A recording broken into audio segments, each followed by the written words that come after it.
Is Christian suffering a blessing or a shortcoming? I think I answered this in one form. We need the cross. The cross is not just the cross of Jesus which has been conquered and so now we live a prosperous life. Our life is cross. Whether it is poverty or whether it is sickness or whether it is misunderstanding and being ostracized, whatever it is, those are the crosses of our life. And when we look at Jesus' cross and suffering, we gain strength to go through this, knowing that we'll also triumph on the third day. It can be in this world. It is not just a pie in the sky. It need not be in the next world, the triumph. Triumph can be here, but cross is for real. We may triumph completely from all our crosses and have a very, very prosperous, happy, healthy life here itself. It's possible. So those who so it is possible, but it need not be possible. It need not be the case. It can be only after this life is over.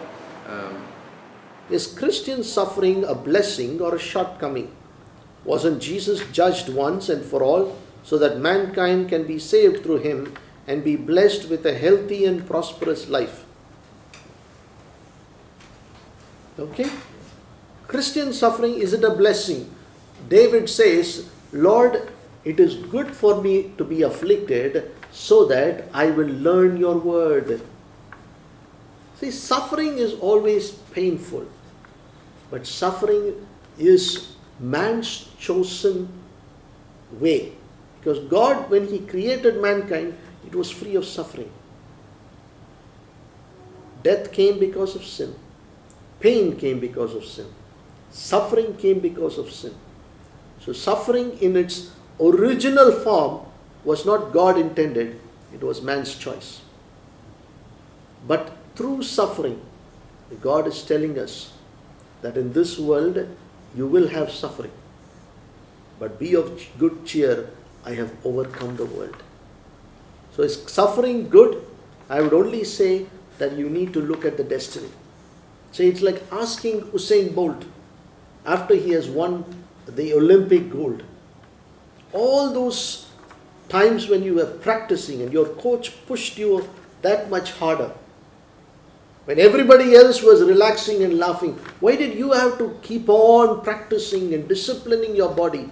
Not eat certain kinds of food, get up at a certain time of day, discipline your body and your mind. Was it worth it?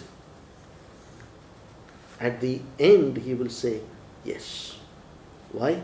Because my suffering leads me to a reward. So, suffering without the perspective of reward will always look bad. But suffering in light of heavenly reward is good. That is why Paul says, I have run the race, I have finished the course, now there awaits me a crown.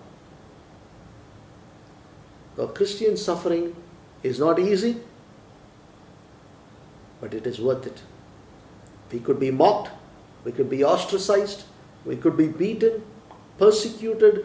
Many people have even died for the gospel. Why would God allow?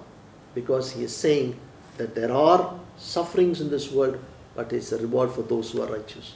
The example of Stephen in Acts chapter 8. When he is being stoned to death, he looks up and he sees heaven open and the Son of Man standing at the right hand of the Father. So suffering is real, but it leads to a glorious end.